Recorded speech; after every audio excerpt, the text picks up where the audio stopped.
음, 공아름다운 사장님이 서두에 제 나이 연배에 줌을 잘 미화시켜서 말씀해 주신 거 너무너무 감사하고, 오늘 저는 여러분들께 아미의 가치와 비전에 대해서 조금 팩트를 가지고 이렇게 말씀을 드리려고 합니다. 처음에 이렇게 여러분에게 도형을 좀 보여드리고 싶어요. 이거는 이태리의 심리학자인 카니자의 삼각형이라는 그림이에요. 이 도형은 사실은 원고가 이렇게 쪼개져 있는 도형이 있는데 우리 눈에 보이지 않는 삼각형이 보이죠. 선으로 그려져 있지 않지만 삼각형이 보인다는 거예요. 그 이유는 우리가 이미 어떤 유추할 수 있는 지식에, 예전에 배웠던 지식에 의해서 유추할 수 있는 기능이 우리 몸에 있는 거죠. 우리 눈은 지식의 영향을 받는다고 해요. 이제까지 보고 듣고 아는 것. 그러니까 내가 뭔가를 바라볼 때 내가 보고 있는 것을 보는 게 아니라 이제까지 알고 있던 어떤 것을 본다라는 거죠. 만약에 우리가 삼각형에 대한 교육이 없어서 삼각형을 모르는 사람이었다면 아까 그 도형에서 삼각형을 못 찾았을 거예요. 그런데 우리는 이미 삼각형, 사각형, 오각형을 아는 거죠. 그래서 그걸 딱 보니까 동그라미도 보이지만 동그라미 구가 깨진 동그라미도 보이지만 그 안에 선이 없지만 유추해서 저기에 삼각형이 있구나라고 보는 거죠. 그래서 그게 꼭 그 도형에서만 그런 게 아니라 이미 우리가 알고 있는 어떤 것에 대해서 알고 있는 것을 본다라는 거예요. 그래서 아메이라는 것도 내가 팩트를 알려준다고 해도 그 팩트를 보는 것이 아니라 팩트를 보고 듣는 것이 아니라 내가 이미 알고 있고 경험한 거에 대해서 보고 싶어하고 그렇게 본다라는 거죠. 그래서 편견이라는 게 생기는 것 같아요. 그래서 지금 여러분이 인식하는 세상은 어제까지 내가 보고 듣고 배우고 발견한 결과물이다. 아메이에 대한 어떤 생각이나 누구를 바라봤을 때 그 생각을 보면 누군가에게 내가 저 사람에 대해서 뭔가 얘기를 들었어. 그러면 그 사람을 딱 봤을 때 그럴 것이다라고 하고 자기 마음대로 생각하는 경향이 있죠. 그렇기 때문에 우리가 아메이를 바라볼 때 더 깊게 넓게 보지 못한다면 사실은 그 가치와 철학을 잘 이해하지 못할 수 있어요. 그래서 그런 부분들을 오늘 제가 해주는 얘기를 통해서 조금씩 알아갔으면 좋겠다라는 생각을 합니다. 오늘 가치에 대해서 세 가지를 말씀드릴 건데 첫 번째는 제가 제일은 아니지만 좋아하는 브랜드예요. 한 번도 들어본 적은 없어요. 프라이탁이라는 이 가방은 어, 업사이클링의 대표적인 기업이죠. 프라이탁이. 그래서 이 가방은 사실은 화물 트럭에 물건이 비가 쏟아질 때 비에 젖지 않도록 덮어두는 방수포 있잖아요. 그 방수포를 이제 쓰다가 버려지는 방수포 있죠. 쓰레기죠, 말하자면. 폐 방수포를 재가공해가지고 그거를 재단을 해서 잘라서 만든 가방이에요. 그래서 그림에서 보시는 것처럼 가방 끈도 자동차의 안전벨트로 만들어요. 그러니까 그 새 자동차의 안전벨트를 잘라서 만드는 게 아니라 폐차하는 그런 자동차의 안전벨트나 이런 것들을 잘라서 이렇게 가방으로 업사이클링을 하는 거죠. 결론적으로는 이 업사이클링은 버려질 것들, 쓰레기를 가지고 부가가치를 엄청나게 높인 거예요. 엄청나게 가치가 있는 거죠. 그런데 이 프라이탁 브랜드와 아메이의 가치와도 맞먹어요. 왜냐하면 아메이도 우리가 쓰는 생필품 소비는 사실은 쓰고 버려지고 쓰고 버려지고 쓰고 버려지는 거예요. 그걸로 부가가치를 높일 수는 없어요. 내가 필요한 제품을 사서 쓰는 것 뿐이지. 그런데 생필품 소비를 통해서 엄청나게 높은 부가가치를 만들 수 있는 게 아메이 비즈니스이기 때문에 프라이탁과 같이 버려지는 쓰레기를 가공해서 엄청난 비용이 프라이탁이 싸지 않거든요. 높은 부가가치를 만드는 제품을 디자인해서 만드는 것과 같이 아메이도 그런 업사이클링 기능이 있는 가치 있는 브랜드고 가치 있는 비즈니스 모델이다라고 말씀드릴 수 있고, 이거는 그래피티라고 저도 이거를 보면서 알았어요. 이렇게 벽에다가, 도로에 있는 벽에다가 그림을 그리는데 어떤 사람들은 낙서처럼 하기도 하죠. 근데 유명한 작가래요, 이분이. 뱅크시라는 작가가. 그래서 이분의 그림은 국가에서는 아예 그 벽화가 딱 그려지면, 그분의 작품이라는 게 그려지면 이렇게 아크릴판으로 해가지고 훼손되지 않도록 보호를 하더라고요. 찾아보니까.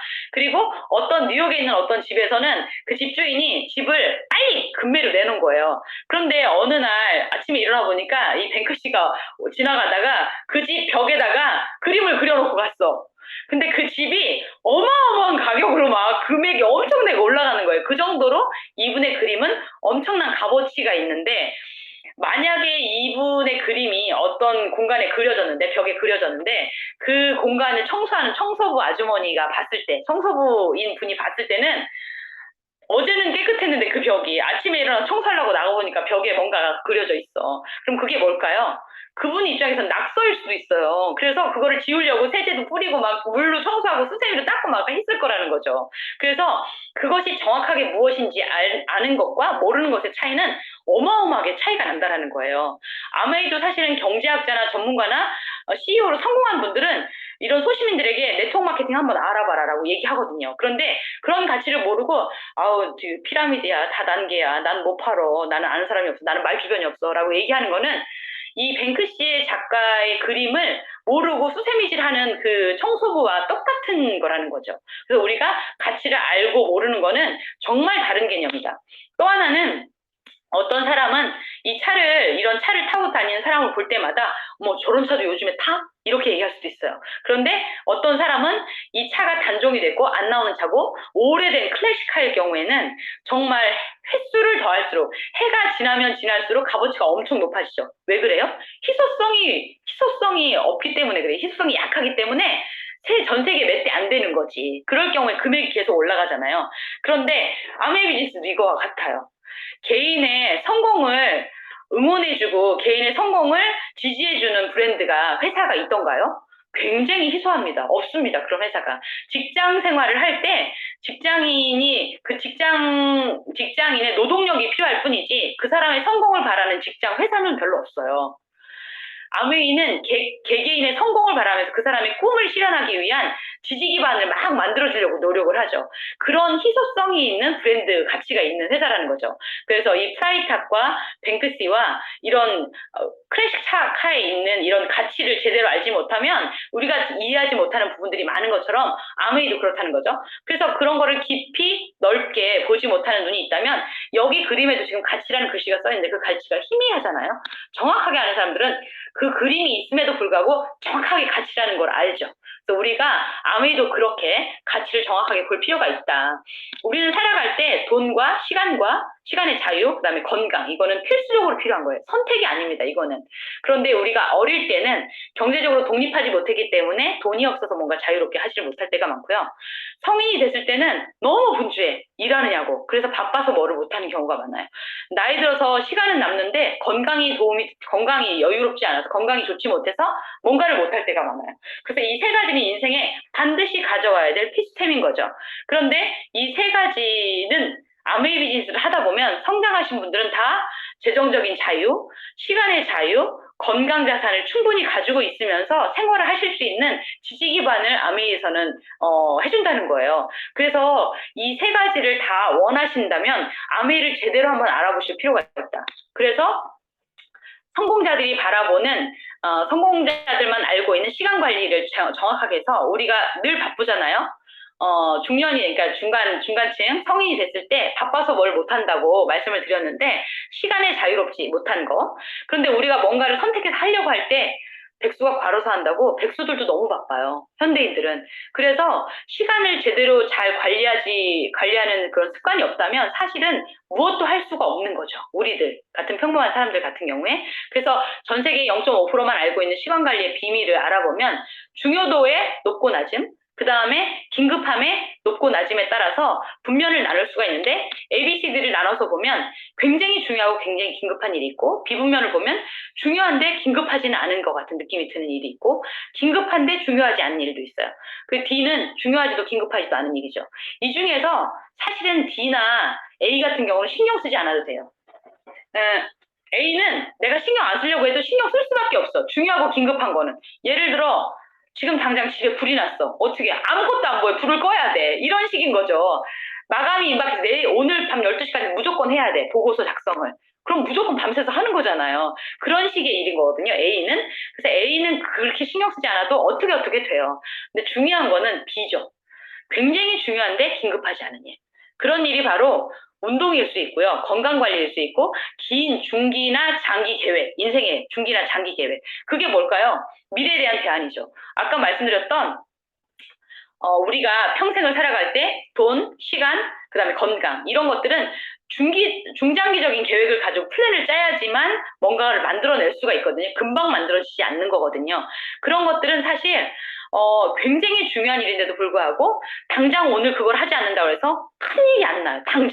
당장 뭐 내 인생이 쪽난다던가 뭐가 부러진다던가 이러지 않는다는 거예요. 그래서 자꾸 미루게 되죠. 자꾸 미루게 되다 보니까 어느 순간 그게 1년이 되고 2년이 되고 3년이 되면서 중요한 일을 하지 못하고 세월이 흘러가는 경향이 많아요. 그래서 세계 0.5%가 알고 있는 시간 관리의 비밀은 사실은 이 중요하지만 긴급하지 않은 일에 포인트를 굉장히 맞춰서 한다라는 거죠. 그리고 긴급하지만 중요하지는 지금 우리 미팅하고 있잖아요. 이 미팅이 중요하다면 사실은 저는 이거 무음으로 해놨거든요. 미팅할 때 사실은 무음으로 해놓으면 이걸 핸드폰을 뒤집어 놓습니다. 저는. 그러면은 카톡이 와도 모르죠, 제가. 근데 이거를 이렇게 반대로 놓잖아요? 이렇게 제대로 볼 수 있도록 놓으면 화면이 뜨는 쪽으로 볼 수 있게 놓으면 내가 중요한 미팅을 하는데 카톡 하면 이 화면이 활짝 켜지잖아요. 그럼 그걸 딱 보게 돼. 그러면은 사실은 그게 긴급하지도 중요한 일이 아닌데 왠지 긴급한 느낌이 들어. 그럼 그걸 보게 돼요. 그러면은 중요한 미팅에 방해가 되는 거예요. 일의 흐름을 깨게 되고. 그래서 사실은 이 C 부분은 우선순위를 잘 정해서 뒤로 후순위로 밀어놔야 돼요. 1시간 정도 이걸 안 본다고 해서 큰일 안 나거든요. 그리고 부재중 통화가 왔다. 그럼 그 부재중 통화 미팅이 끝난 다음에 제가 미팅 중이어서 전화를 못 받았습니다. 카톡을 이제 연락드려요 라고 연락을 하잖아요. 그러면 그 상대는 어떻게 생각하냐면 이분은 미팅을 하시는 분이고 비즈니스를 하는 사람이고 뭔가 이렇게 미팅할 때는 연락이 안 되는구나. 그리고 부재중 통화가 있을 때는 반드시 연락을 해주는 책임감 있는 사람이구나 라는 거를 신뢰를 심어줄 수 있는 그런 기회를 만들 수 있는 거잖아요.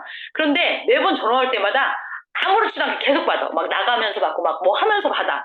그러면 상대는 내가 중요한 일을 하는 사람이라는 걸 인지하지 못해요.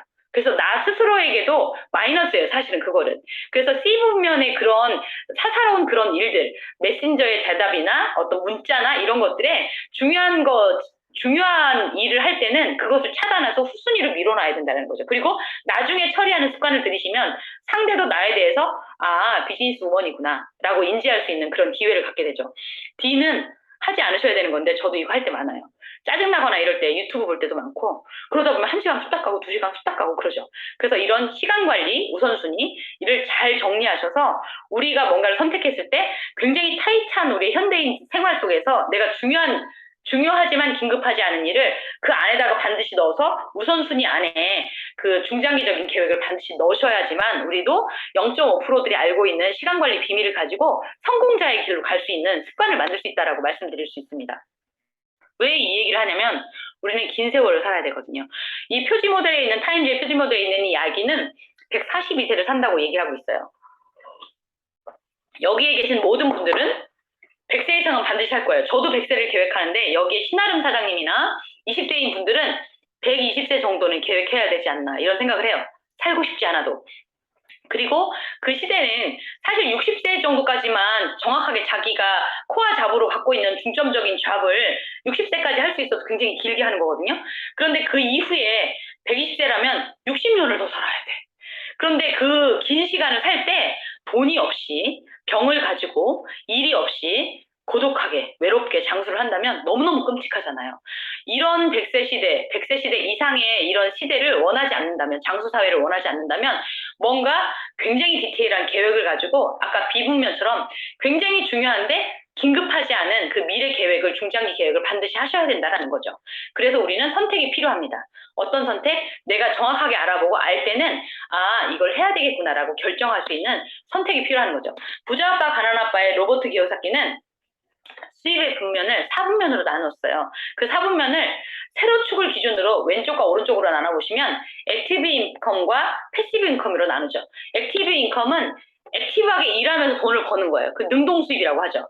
그래서 여기는 되게 슬프게도 많은 사람이 포지션이 돼 있어요. 대표적인 직종이 직장인이고 그다음에 자영사업. 우리나라 자영사업 엄청나요. 세계에서 제일 많잖아요. 포지션이 자영사업. 그다음에 전문가들이죠.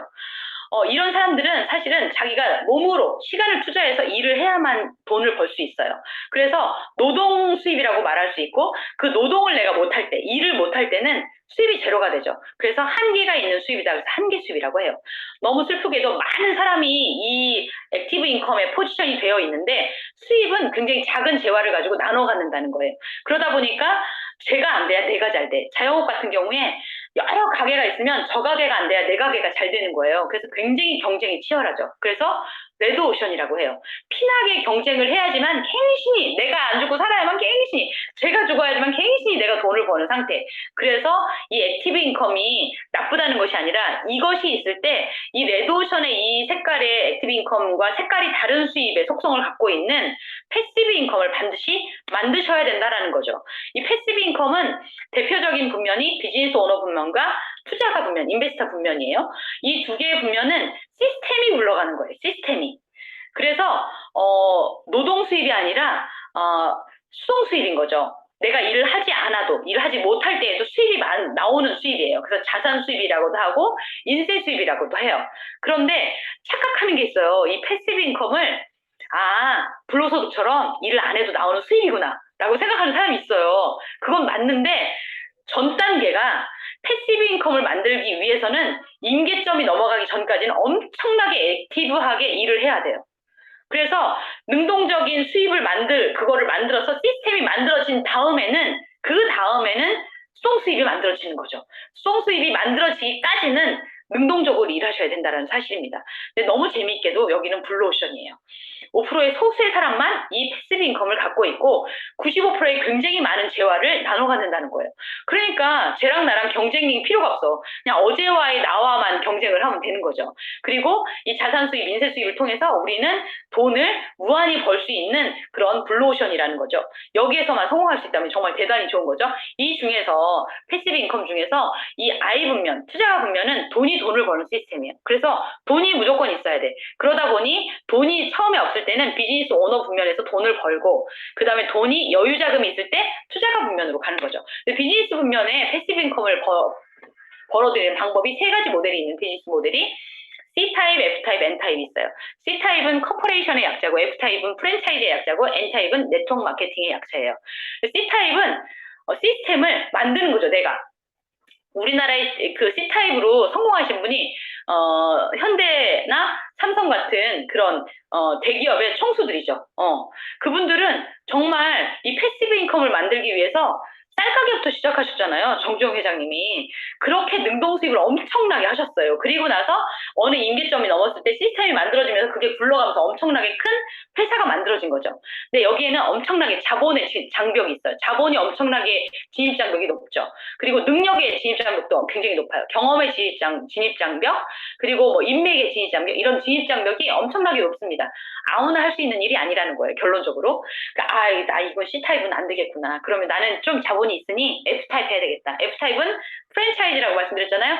좋은 시스템을 돈을 주고 구매를 하시는 거예요. 그리고 그 시스템이 굴러갈 수 있도록 매니저를 두고 직원을 두고 거기에서 벌어들이는 수입을 취하는 거죠. 근데 요즘에는 워낙 이게 빠르다 보니까 모든 프랜차이즈가 다 성공 확률이 굉장히 좋지는 않더라고요. 그래서 그것도 리스크가 있지만 제일 처음엔 어쨌든 구매하기 위한 자본의 진입 장벽이 엄청 높아요.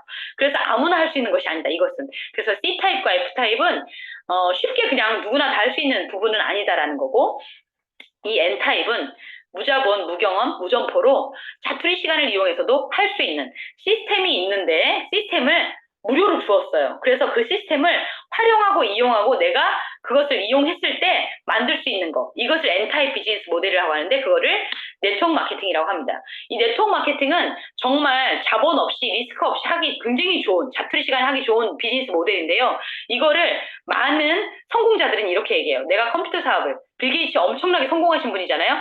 컴퓨터 사업을 시작하지 않았다면 네트워크 마케팅을 했을 것이다라고 얘기하셨고, 그 다음에 전 미국 대통령인 도널드 트럼프, 이분은 대통령이라기보다는 비즈니스맨으로 굉장히 비즈니스적인 감각이, 아주 동물적인 감각이 있으신 분이죠.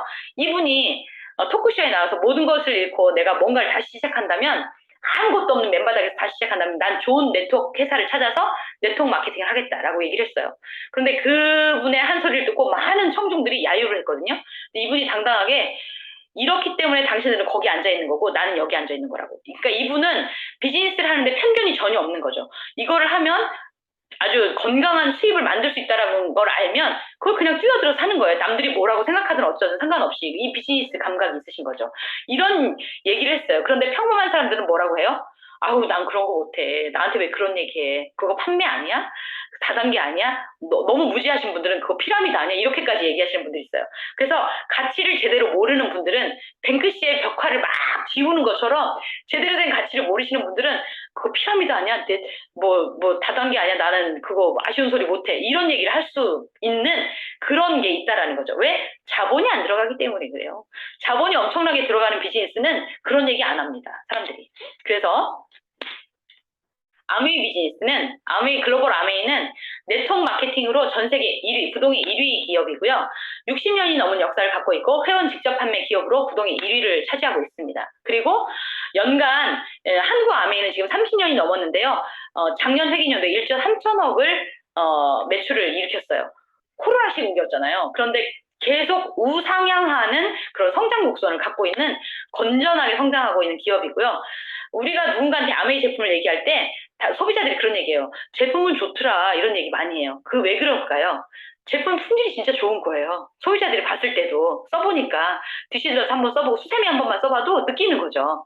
왜 그럴까요? 그 이유는 세계적으로 평가를 딱 했을 때, 그 분야에서 평가를 했을 때 R&D 연구 강도, 연구 개발의 강도가 전 세계 2위라는 거예요. 글로벌 아메이가. 이거는 우리가 그렇게 생각합니다라고 얘기하는 게 아니라 월스트리트 저널에서 전 세계 기업들 중에서 분야별로 나눴을 때 우리 글로벌 아메이가 그 분야에서 R&D 연구 강도가 전 세계 2위라는 거죠. 이런 객관적인 데이터를 가지고 비즈니스 파트너들을 선택하고 결정하고 초이스를 해야 되는 거죠. 그리고 100여 개 지역과 국가에 나가 있어서 내가 어디를 가든지 마음만 있으면 비즈니스는 다 할 수 있다. 장소가 문제가 되지 않는다. 1959년도에 리치 사장님과 제이 사장님 두 분이 친구 관계로 비즈니스를 시작하셨어요. 뭘로 시작하셨냐면 LOC라는 세제 한 가지로 시작하셨어요. 그래서 이분들의 따뜻한 자본주의 히스토리는 어마어마하게 많습니다. 책도 많고 그거는 여러분을 이 자리에 초대한 업라인 스폰서께 한번 그 따뜻한 자본주의 이야기를 한번 들어보시고요.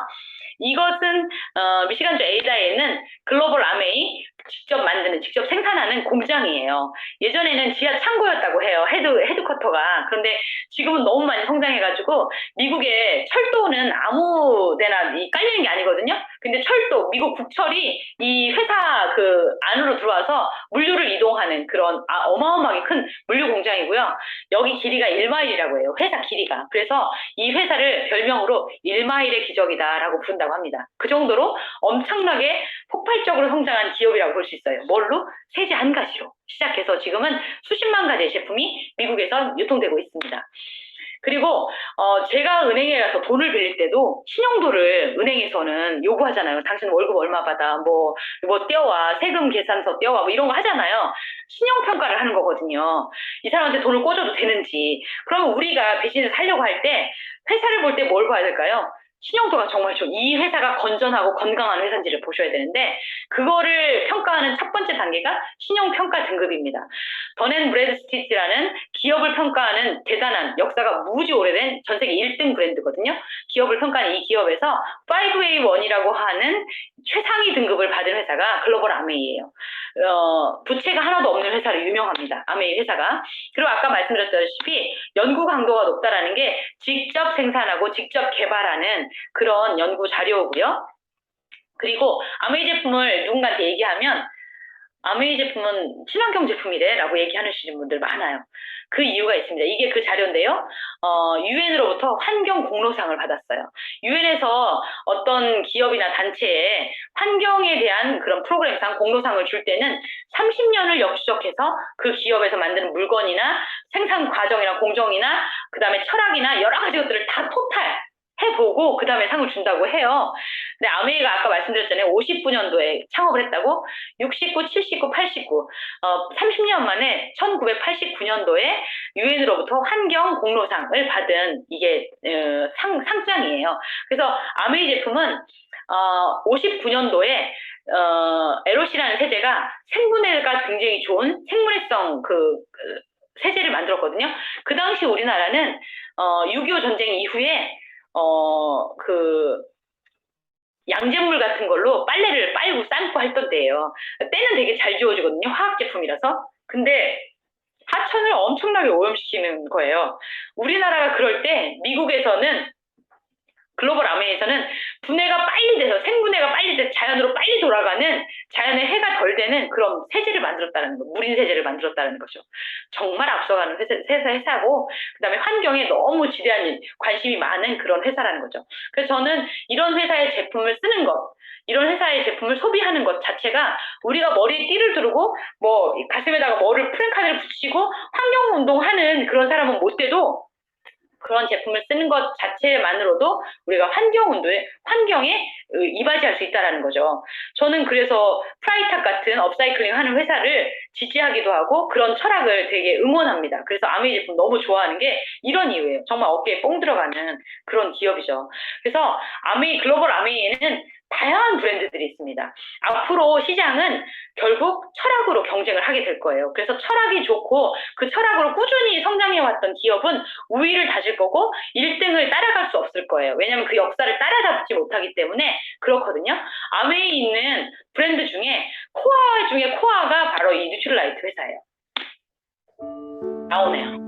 잠깐 동안 보도록 하겠습니다. 뉴트럴라이트는 비타민, 미네랄, 영양식품을 제조하는 회사인데 아메이보다 더 역사가 오래됐어요. 그리고 유기농 농장을 전 세계에 위도에 맞게, 기온에 맞게 4군데의 농장을 생산농장을. Organic farming is definitely the hardest form of agriculture.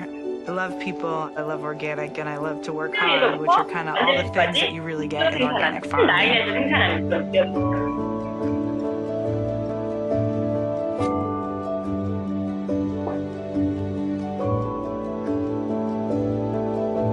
Nutrilite's farming practices incorporate a farming system where we don't use pesticides or herbicides or any synthetic chemicals on the farm. We consider the farm a living organism, so everything. 여기까지만 보겠습니다. 농장 자체를 살아있는 생물체로 인정하고 그렇게 신경 써서 유기농 팜을 이렇게 하는 거고요. 그런 뉴트럴라이트에서 나오는 비타민, 미네랄을 먹는 우리는 정말 행복한 거죠. 복 받은 거예요. 그리고 또 하나는 아티스트리. 아티스트리라는 브랜드는 스킨케어 브랜드죠. 이 이름이 아티스트라이의 그 합성어예요. 그래서 예술은 도전하는 것이다 이렇게 볼 수도 있고 도전하면 예술과 같은 삶을 살 수도 있다 이렇게 저는 번역하고 싶어요. 그래서 우리의 삶은 도전을 했을 때 멋진 예술 작품이 될 수 있거든요. 내 인생이 그럭저럭 살다가 그냥 아무도 모르는 새 그냥 세상을 떠나는 그런 존재 가치가 아니잖아요. 존엄한 존재 가치를 갖고 있잖아요.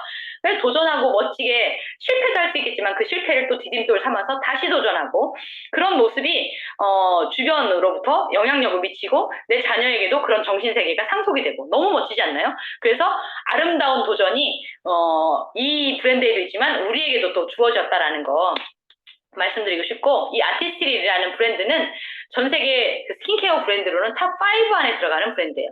탑5 안에 들어가는 브랜드는 어디에 있냐면 면세점이나 백화점 1층의 명품관 중에서도 한두 가지를 탑5 안에 들어간다고 얘기를 해요. 근데 아메이 글로벌 브랜드 중에 아티스트리는 명품관에도 없고 면세점에도 없지만 탑5 안에 들어가는 전 세계 5대 스킨케어 브랜드에 들어갑니다.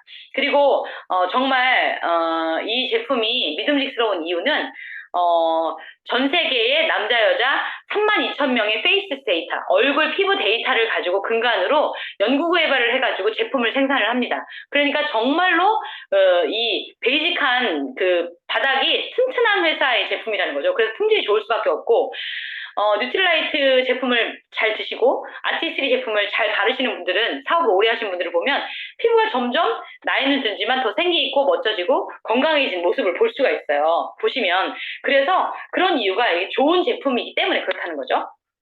그리고 이스프링 이것도 브랜드죠. 저희 집에는 아주 건강한 물이 나오는 옹달샘이 싱크대에 붙어 있습니다. 그게 이스프링이에요. 우리나라에서는 그 마이크로시스틴이라는 그 신종 오염 물질의 이슈가 금년에서야 화두가 됐어요. 이스프링은 NSF로부터 모든 전 과정을 인증을 받은 그런 제품이고요. 그 중에서도 옛날의 오염물질과는 다른 오염물질들이 많아요. 신종 오염물질. 우리가 그 중에 아는 것 중에 항생제하고 지금 제가 말씀드린 마이크로시스틴, 환경호르몬 이런 것들 있죠. 농약 성분들도 있고. 그런데 그 마이크로시스틴은 물이 오염되면서 녹조가 심해졌을 때 그 녹조에서 나오는 독성 물질인데 간에 굉장히 치명적이고요. 생식기에 굉장히 치명적이에요. 그런데 그게 이미 수년 전에 발표가 됐고 이스프링은 그거를 걸러내는 정수기다. 우리나라에 그거 걸러내는 정수기 없습니다. 이스프링 말고는. 그런데 그거를 한국 사람들은 모르는 거예요. 얘기를 해도 잘 몰라. 정보를 줘도 잘 몰라요. 못 알아들으니까. 그래서 정말 너무너무 좋은 물 같은 경우는 한 번 뭐 잘못 먹었다고 독약을 마시지 않는 이상은 죽진 않아요.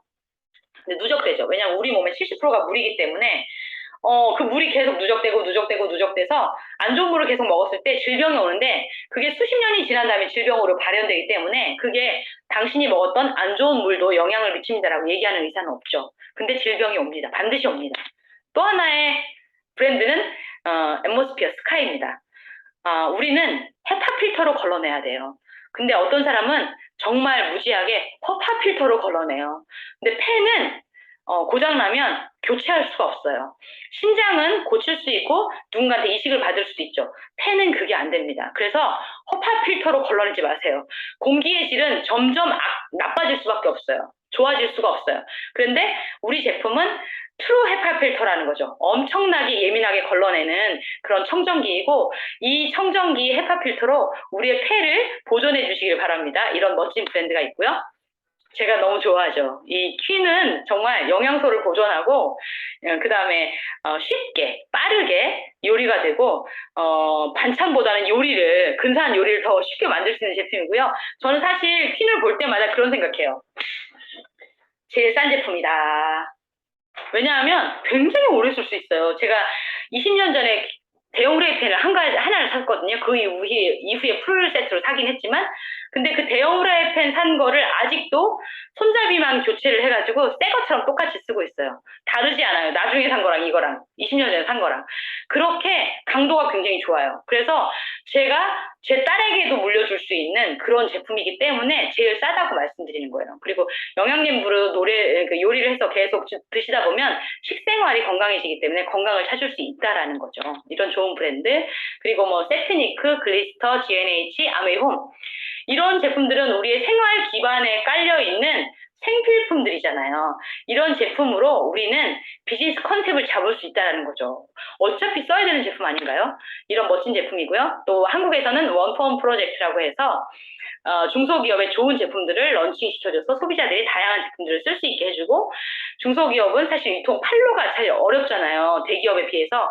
그런데 중소기업도 살리고 대기업도 같이 상생하는 상생 조건으로 하는데 사실 너무너무 좋은 제품들이에요. 그래서 저는 사실 저희 시댁에 가서 추석이나 명절 때 요리를 하면 맛이 다른 걸 느껴요. 왜 그러냐면 간장하고 소금이 맛이 다르기 때문에 그래요. 너무 맛있고 너무 건강한 음식이에요. 그래서 이런 제품들도 한번 써보시기를 추천드립니다. 이런 제품들을 가지고 우리는 비즈니스를 할 수 있어요. 아까 말씀드렸다시피 업사이클링 하는 프라이탁 그 브랜드처럼 아메이도 업사이클링 할 수 있다고 말씀드렸잖아요. 어차피 버려지는 폐품을 가지고 엄청난 부가가치를 만든 거예요. 보통 30만 원에서 50만 원 정도 하는 걸로 알고 있거든요. 그 프라이탁 가방이. 근데 아메이 비즈니스도 사실 우리가 생필품 아까 쭉 말씀드렸던 그런 생필품은 아메이 거 아니더라도 무조건 써야 돼. 안 쓰시는 분들이 거의 없잖아요.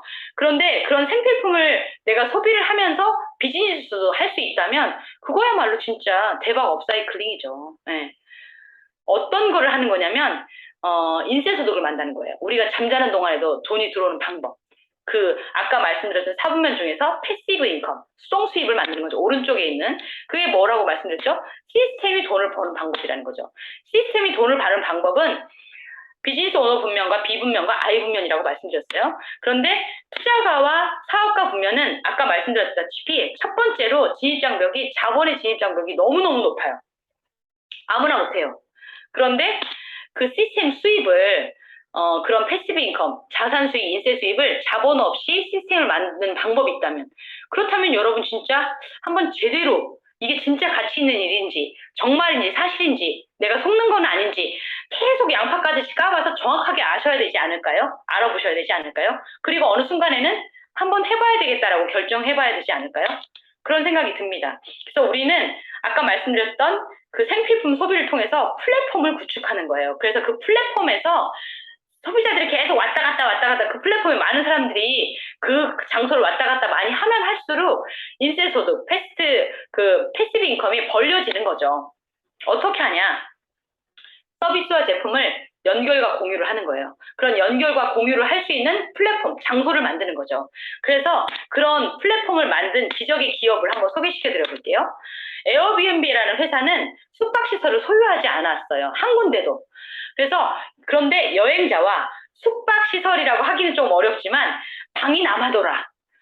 예를 들면 우리 집에 방이 4개야. 2개를 안 써. 그런 분들이 에어비앤비 런칭을 하는 거죠. 그래서 그런 공간을 만들어 놓으면 그런 사람들이 거기에 공유를 하고 이렇게 여행자들이 거기에서 만나가지고 나 이 방 괜찮다. 그럼 그 방을 계약을 해서 쓰는 거죠. 그러면 방이 남아도는 이 숙박 업체라고 하기는 개인도 돈을 벌고 여행자도 호텔에서 묵지 않고 현지인의 집에서 묵으면서 여행을 즐겁게 할 수 있고 하는 거죠. 그래서 에어비앤비는 100년 역사의 힐튼 호텔보다 더 많은 200만 개의 방을 보유하고 있으면서 짧은 시간 안에 기업 가치를 34조 원까지 만든 어마무시한 기업입니다. 또 하나의 기업을 소개시켜드릴게요. 연결과 공유를 통해서 플랫폼을 만든 기적을 만든 회사. 여행자와 이동수단을 연결시켜준 플랫폼을 만든 우버라는 택시 회사죠. 이 기업은 택시를 소유하지 않았어요. 처음에. 지금은 약간 바뀌었다고 들은 것 같아요. 택시를 소유하지 않았지만 이동수단을 갖고 있으면서 자기가 안 쓸 때 그 이동수단을 공유를 하는 거죠. 그래서 여행자들은 그 이동수단을 연결해가지고 우버라는 택시를 타는 거죠. 그래서 이 우버 기업은 사실은 짧은 기간 동안에 이 플랫폼을 만들어가지고 GM이나 포드같이 굉장히 긴 역사를 가진 자동차 회사의 기업 가치의 3배에서 2배 이상의 가치를 가지고 있어요. 135조의 기업 가치를 가지고 있습니다. 우버 기업이. 대단하죠. 그럼 아메이는 어떻게 하는 것인가? 아메이는 서비스와 제품을 우리가 연결하는 거예요. 서비스와 제품은 우리가 만드는 게 아니라 아메이 기업이 아주 잘 만들어주죠. 아까 소개시켜드렸잖아요. 그 제품을 소비자들 모르죠. 왜냐하면 광고를 안 하니까. 아메이는 광고를 안 하잖아요. 많이. 내가 써보고 그걸 연결하는 거예요. 그래서 제일 처음에 저도 이 빨간 분면에 소비자 분면에 있었어요. 그래서 제품을 써보니까 이런 방법이 있대. 너무 좋았어요, 저는. 그래서, 나도 한번 해봐야 되겠다라고 파란 분면의 소비자로 갔어요. 그래서 아직 모르는 빨간 분면의 소비자들에게 얘기를 해줬죠, 계속. 그러면서 사실은, 기업 가치를 늘려갈 수 있어요. 개인의 기업 가치. 1인 기업가니까 기업 가치를 늘릴 수가 있고, 지금 한국 아메도 계속 코로나 시국이었지만 우상향으로 성장하고 있다는 사실이죠. 그래서 이 연결과 공유를 통해서 플랫폼을 만든 기적과 같은 회사, 기적을 만들어낸 회사가 우리가 너무 익숙한 회사예요. 코로나 시국에 정말 제일 대박난 회사가 넷플릭스 아닌가요? 넷플릭스, 카카오톡, 당근, 에어비앤비, 페이스북, 인스타그램 뭐 말할 것도 없이 되게 많잖아요. 이런 기업들이 단기간 안에 기적을 만들어낸 회사예요. 그런데 이 회사들이 무엇을 했을까요? 이 회사들은 제조 공장을 갖고 있지 않아요. 재고를 갖고 있지 않아요. 당근 마켓이 재고를 갖고 있나요? 안 갖고 있어요. 재고를 갖고 있는 소비자와 재고를 필요한 그런 중고를 필요로 하는 소비자들을 연결시켜주는 플랫폼을 갖고 있는 거죠. 만든 거죠. 점포를 안 갖고 있어요. 사업 규모에 맞는 유급 인력 약간은 갖고 있지만 일반적인 기업처럼 유급 인력을 가지고 일을 하진 않아요. 파산하면 리스크 별로 없습니다. 왜냐하면 생산 공장을 갖고 있지 않기 때문에 그래요. 근데 아메이 기업은 파산하면 리스크가 있죠. 왜냐하면 직접 생산하는 기업이니까. 근데 아메이 제품을 가지고 사업을 하는 우리 같은 네트워크 마케팅 하는 사람은 리스크가 있을까요? 없어요. 왜? 재고와 공장을 갖고 있지 않으니까. 그런 거죠. 근데 이들의 업무는 무엇이었어요? 특별히 없었던, 세상에 없었던 어떤 것들을 개발하거나 만든 게 아니에요. 물건을 만들거나 생산한 게 아니에요. 뭘 한 거냐면 발상의 전환을 한 거죠. 모든 사람이 갖고 소유만 하고 있던 그것을 이 사람 저 사람 걸 연결시켜준 거예요. 발상의 전환을 해서 그 연결로 구조를 바꾼 것 뿐이죠. 그래서 대박 기회를 만들어낸 거고 기적을 만들어낸 회사라고 볼 수 있습니다. 그럼 우리도 할 수 있지 않을까요? 아메이 사업도 마찬가지예요. 제조 공장. 아메이가 갖고 있습니다. 글로벌 아메이가. 재고, 글로벌 아메이가 갖고 있습니다. 점포, 글로벌 아메이가 갖고 있습니다. 사업 규모에 맞는 유급 인력, 글로벌 아메이가 갖고 있습니다. 파산하면 리스크, 글로벌 아메이는 있어요. 우리는 없죠. 우리가 있다면 만약에 사업을 하다가 그만둔 사람이 있다면 스폰서랑 약간 서먹한 관계가 될 수는 있어요. 그렇지만 리스크는 없어요. 할 일은 뭔가요? 우리는 연결하는 플랫폼을 만드는 비즈니스를 하면 돼요. 그러니까 돈이 들어가는 자원을 보유하지 않고 연결만 해주는 거예요. 이 제품 써보니까 되게 좋던데 너도 한번 써볼래? 라고 연결하는 플랫폼을 만드는 거죠. 그러면 그 플랫폼이라는 게 사실 기차나 고속버스가 타는 그 공간이잖아요. 제가 서울을 갈 때 천안역에서 기차를 탄단 말이에요. 그럴 때 그 공간에서 내가 이동하는 수단을 타게 되는 거죠. 그런데 제일 처음에 그 플랫폼이 처음에는 소비자가 나만 소비자니까 나 혼자 처음에 시작하잖아요. 그러니까 경부선으로 봤을 때 중간에 보면 간이역들 많죠. 기차가 안 쓰는 간이역.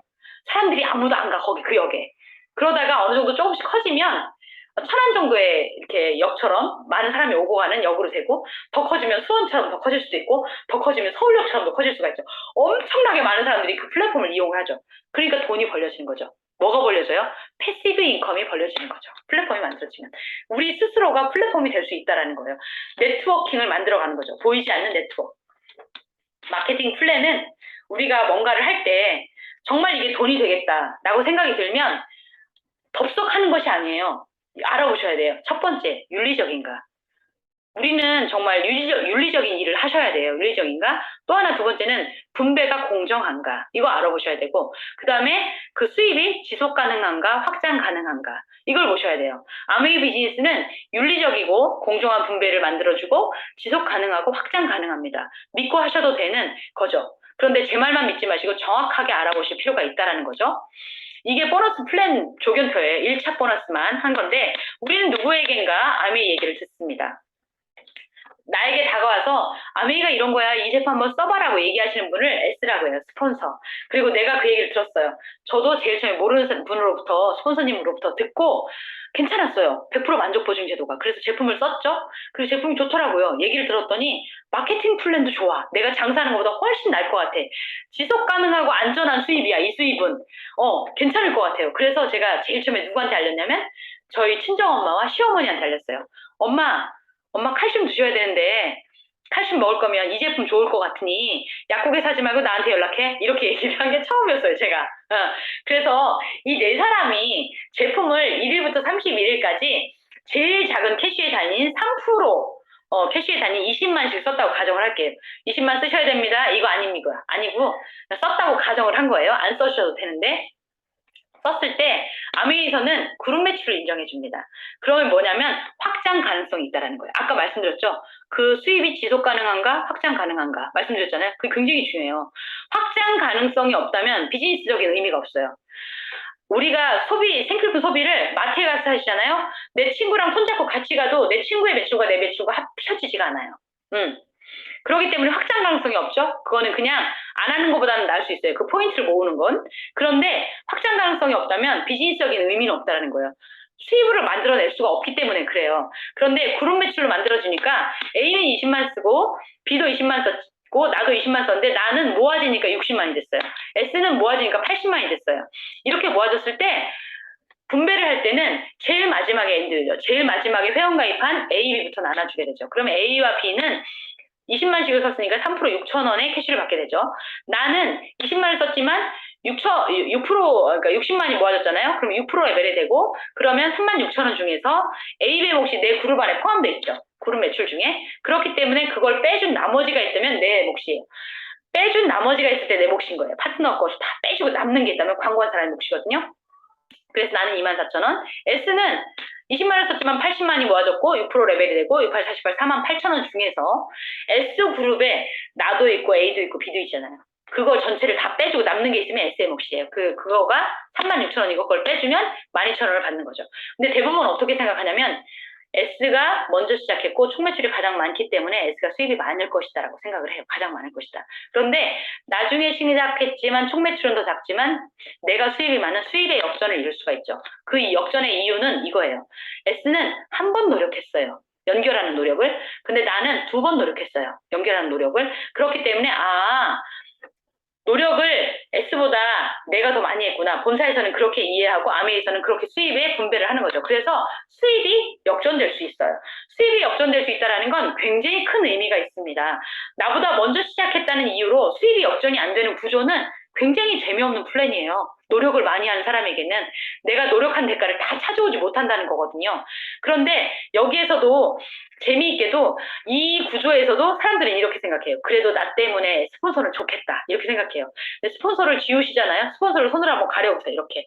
그러면 내 수입이 변화가 있는 계산을 해보면 전혀 변화가 없어요. 그런데 나의 파트너인 AB도 똑같이 그렇게 생각해요. 그래서 나와 스폰서를 다 가리셔도 A, B의 수입은 변함이 없어요. 그 얘기는 뭐냐면 내가 노력한 것만큼의 대가를 내가 다 찾아온다라는 거예요. 내가 노력한 것이 내 위에 스폰서에게 가는 그런 구조가 아니라는 거죠. 스폰서는 나를 지지하고 후원하시는 분이고 도와주시는 분이라는 거죠. 그리고 이 작은 플랜 안에 복제와 복리 시스템 DNA가 탑재되어 있어요. 그것 때문에 사실 아메이는 멋진 기업이거든요. 멋진 마케팅 플랜이거든요. 복리가 가능해요. 수입은 복리로 들어가는 수입을 하셔야지 수입이 기하급수적으로 들어갈 수 있거든요. 20만씩 4명이 똑같이 썼어요. 그런데 A, B, C, D, A, B, 나, S가 다 다른 수입을 받았죠. 어떻게 다르냐면 혼자 썼을 때 6,000원, 한 사람한테 광고했을 때는 2배로, 두 사람한테 광고한 사람은 4배로 이렇게 더블 곱셈에 올리고 증가하는 복리 증가를 한다는 거예요. 또 하나는 이 마케팅 플랜에는 복제 시스템이 가능해요.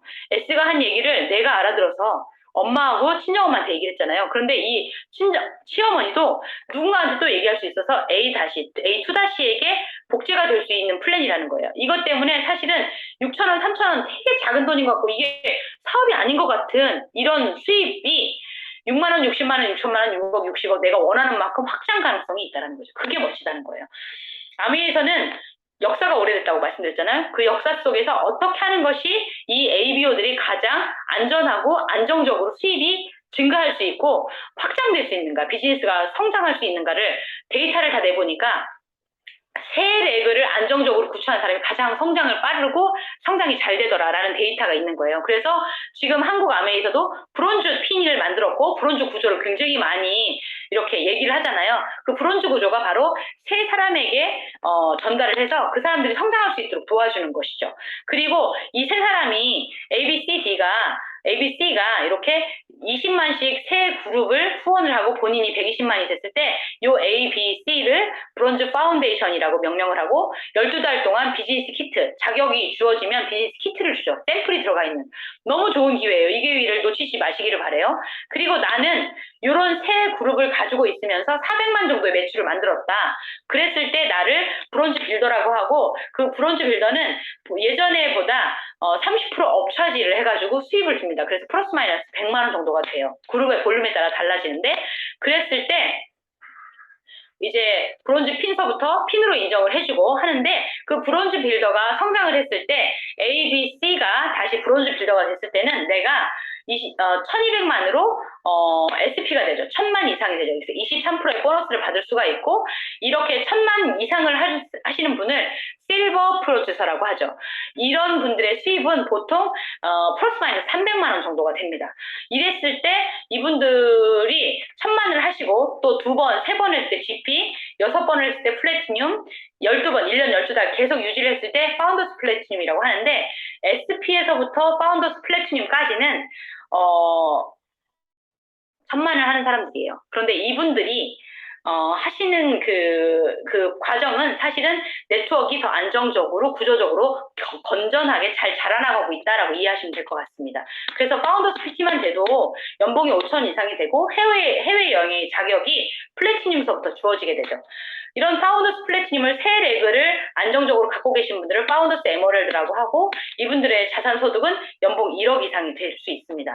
이런 분들을 넘어서 또 6명의 파운더스 플래티늄을 후원을 하고 응원을 해서 그분들이 성장할 수 있도록 연봉 5천 이상을 벌 수 있도록 도와준 분들을 파운더스 다이아몬드라고 하죠. 이분들의 연봉이 약 2억 원 이상이 되고요. 리더십 세미나와 다이아몬드 인비테이션을 포함해서 비즈니스 클래스를 타시고 해외여행을 가실 수 있는 자격이 주어지죠. 근데 만약에 이런 수입이 매달 나올 수 있고 평생 증가, 상속하면서 나올 수 있는 수익이라면 너무너무 매력적이고 우리가 걱정하고 있는 그 긴 노후에 대한 대안이 충분히 될 수 있다는 거예요. 그게 가능할까? 가능하다라는 거죠. 왜냐면 여기에서 우리가 만들고자 하는 그 비즈니스 컨셉이 생필품 소비를 가지고 만드는 비즈니스 컨셉이기 때문에 가능해요. 매달 평생 증가 상속이 가능하다는 거죠. 왜? 우리는 매달 생필품을 다시 소비를 해야 돼요. 떨어지면 다시 사고 떨어지면 다시 사고 재구매를 해야 된다는 거죠. 평생 우리는 태어나서 죽을 때까지 생필품 소비를 합니다. 그리고 증가할 확률이 많아요. 왜 그러냐면 회원이 증가할 확률이 많아요. 내가 움직이는 한. 그리고 신제품이 계속 늘어나요. 글로벌 아메이는 60여 년 전에 한 가지 세제로, 한국 아메이는 30여 년 전에 5가지 세제로 시작했는데 미국은 지금 수십만 가지, 한국은 천여 가지의 제품이 지금 유통되고 있거든요. 이렇게 신제품이 이름도 다 외우지 못할 만큼 쏟아져 나오고 있고 경험도 계속 증가를 하죠. 내가 계속 노력을 하면. 그렇기 때문에 증가할 확률이 많고 상속세 없이 내가 만든 이 자산소득이 내 자녀에게, 그 자녀에게, 그 자녀에게 상속이 된다는 거죠. 멋진 비즈니스라는 거예요. 획기적인 비즈니스라는 거예요. 이 획기적인 비즈니스를 하시는 분들, 주변에 영향력을 많이 끼치신 분들에게 주는 상이 에디슨 어워드예요. 우리가 쉽게 알 수 있는 분이 일론 머스크하고 스티브 잡스잖아요. 기여도가 크신 분들이거든요. 기업으로. 그런데 우리의 업라인 제일 꼭대기로 올라가면 리시드 보스와 제일 베넨데를 만날 수가 있는데 창업 주주들이시죠. 이분들이 획기적인 방법으로 비즈니스를 컨셉을 잡아가지고 하셔서 기여도가 굉장히 크다 해서 에디슨 어워드를 받으셨어요. 그래서 우리가 에디슨 어워드를 받을 수는 없죠. 그러나 그 에디슨 어워드의 DNA를 우리가 갖고 획기적인 방법으로 비즈니스를 하다 보면 주변에 이런 획기적인 방법으로 창의적인 방법으로 그 사람들을 지지하고 응원하고 그 사람들이 성장할 수 있는 기회를 제공해 줄 수 있다는 거죠. 그래서 우리도 똑같이 이것과 같은 영향력을 줄 수 있다. 우리 주변의 소비자들에게 줄 수 있다고 생각하시면 되고 한국 아메이에 핀이 다 존재합니다. 역사가 30년이 됐기 때문에 이 핀 레벨을 가지고 지금 현존하는 소득지표와 비교를 해보면 브론즈 핀 같은 경우는 가구당 사교육비 정도의 부수입 정도가 될 수 있어요. 플러스 마이너스 100만 원 정도 되니까. 파운더스 에메랄드 정도면 3년에서 5년 차의 직장인 정도의 월급, 그 다음에 파운더스 에메랄드 1억 원 정도면 15년에서 20년 차 직장인 월급, 파운더스 다이아몬드는 고위 임원, 예전에 그 처음에 시작할 때는 6천 원 이게 사업이야 뭐야 나는 그런 거 못해 막 이렇게 얘기할 수 있는 그 돈이 계속 기하급수적으로 늘어가면서 파운더스 다이아몬드한테도 절대로 가난해질 수 없는 그런 주수입이 되고 그런 멋진 수입원을 가질 수 있다는 거죠. 그리고 그 수입이 내 대에서 끝나는 노동 수입이 아니라 단절 수입이 아니라 지속 가능한 상속이 될 수 있는 그런 자산 수입이고 인세 수입이라는 거죠. 이렇게 멋진 비즈니스인데 너무 심플해요. 우선 내 주변의 소비자들에게 써보라고 알려주세요. 그분이 안 좋다고 하면 환불해주세요. 회사가 책임져 줍니다. 100% 소비자 만족 보증 제도로. 근데 써보라고 했는데 그 소비자가 써봤어. 좋대요. 근데 그 소비자가 나는 말할 용기가 안 나. 혼자 쓰게 잘 후원해 주세요. 소비자로 좋은 소비자로 로열티 가진 소비자로 후원을 해주세요. 근데 어떤 소비자는 나 이거 좋은데 엄마도 쓰게 해야 되겠다 이런 소비자 있어요. 그런 소비자는 함께 쓸 수 있도록 만들어 주세요. 그러면 사업가가 됩니다. 그래서 같이 윈윈할 수 있는 아주 심플한 비즈니스예요. 어떤 모습의 미래를 원하시나요? 혹은 여러분의 자녀에게 내 뒤통수, 내 뒷모습이 어떤 모습으로 비춰주시기를 원하시나요? 엄마가 도전하는 엄마면 도전하는 아이가 될 거예요. 엄마가 부모가 그걸 안 하잖아요? 그리고 자녀에게 계속 공부하라고, 너 도전해야 돼, 열심히 살아야 돼, 이런 얘기만 하잖아요? 절대로 안 합니다. 상속돼요, 그것도.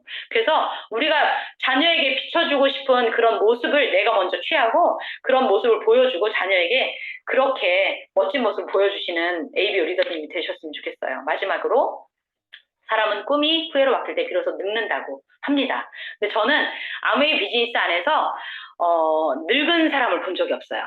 도전하고 성장하고 실패하더라도 다시 도전하고 뒤짐돌아서 다시 도전하고 하시는 분들을 늘 봤기 때문에 나이는 들어가시지만 늙은 노인을 본 적이 없거든요. 이 커뮤니티 안에 있으면 꿈을 성취할 수 있습니다. 여러분도 본인이 원하는 그 목표를 가지고 열심히 성장하셨으면 좋겠습니다. 많이 달려왔는데 시간이 오래 지체됐네요. 경청해 주셔서 감사합니다. 마치도록 하겠습니다. 네. 전미정 사장님, 저렇게 말씀 빨리 하시는 거 굉장히 오랜만에 봅니다. 이게, 네. 화면 공유 한번 풀어주시고요. 네, 시간이 조금 많이 지체된 관계로, 두 분만 애프터를 진행하도록 하겠습니다. 네, 그래서 지금 눈곱 떼고 계신 박진호 사장님, 오래간만에 오셨는데요. 박진호 사장님과 그리고 박강수 사장님, 박시댁 리더님들, 네, 두 분 애프터 부탁드릴게요. 네, 안녕하세요. 그린홀드 데이비어 박진호입니다. 오랜만에 이렇게 또 인사를 드리네요. 이제 미팅 계속 꾸준히 참여하려고 노력하는데, 시간 관리가 좀 안 되는 것 같아가지고 다시 잡으려고 하고 있습니다. 오늘 전민호 사장님 강의 들으면서 다시 한번 느꼈어요. 이 구글, 아마존, 가파라고 하죠. 구글, 아마존, 페이스북, 애플. 이게 다 메가 플랫폼이거든요. 그래서 얘네가 다 이렇게 소득을 가져가는데 아메이도 플랫폼이다. 근데 우리한테 35%를 주고 또 그것도 상속이 되잖아요. 근데 그 제품들이 또 이제 더블 X 이게 그 농장이 있는 게 엄청 큰 거잖아요. 그리고 이제 DNA를 손상을 줄일 수 있다는 유일하게 세상 유일하게 쓸 수 있는 멘트가 또 아메이이기도 하고 근데 또 이게 환불도 된다는 거 보니까 엄청난 비즈니스인 것 같습니다. 그래서 제가 만약에 리치 디버스였으면 환불 안 하게 했어요. 근데 저는 아니니까 환불까지 되는 아주 멋진 비즈니스라서 저도 놓지 않고 꾸준히 일단 저희 가족들이 다 이 미팅에 있다는 게 너무 좋고 열심히 해서 꼭 핀업하도록 하겠습니다. 감사합니다.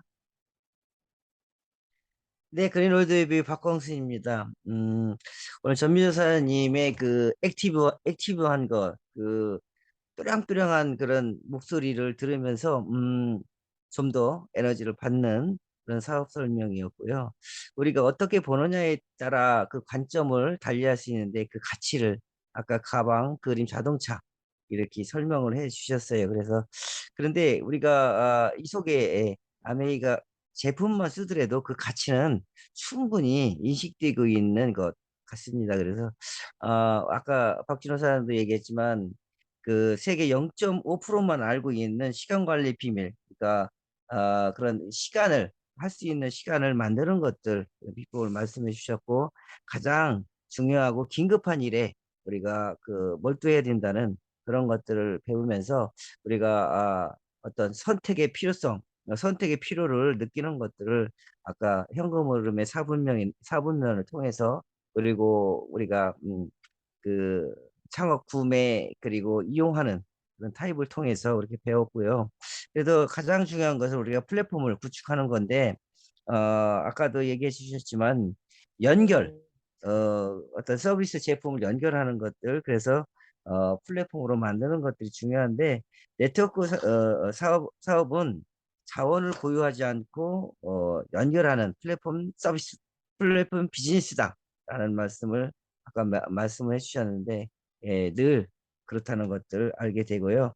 그래서 우리 마케팅 플랜이 얼마나 윤리적이고 공정하고 확장 가능성이 있고 또한 지속 가능성인지를 아까 말씀을 해주셨습니다. 그래서 그 나의 뒷모습을 따르는 것들이 자녀일 수밖에 없는데 우리 박진호 사장이 먼저 얘기했지만 부모인 저와 김인수 사장이 그런 뒷모습을 쫓아올 박진호 사장을 생각하면서 예, 좀 더 분발해야겠다는 생각이 들었습니다. 네, 화이팅입니다.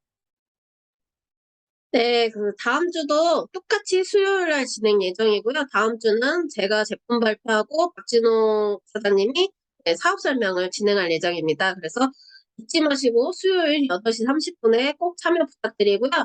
마지막으로 일단은 사진 한번 찍을게요. V 한번 부탁드릴게요. V. 네. 그리고 그 마이크 한번 끼시고 그냥 있었으니까 구호 한번 외치고 갈게요. 제가 할 수 있다 하면 SP, 네, 그리고 갈 수 있다 하면 삿포로 외쳐주시면 됩니다. SP랑 삿포로만 외쳐주시면 돼요. 마이크 한번 켜주세요. 네, 가겠습니다. 할 수 있다. SP! 삿포로 삿포로 네, 다음 수요일에 뵐게요. 삿포로. 좋은 저녁 되세요. 좋은 저녁 되세요. 안녕히 계세요. 네. 감사합니다.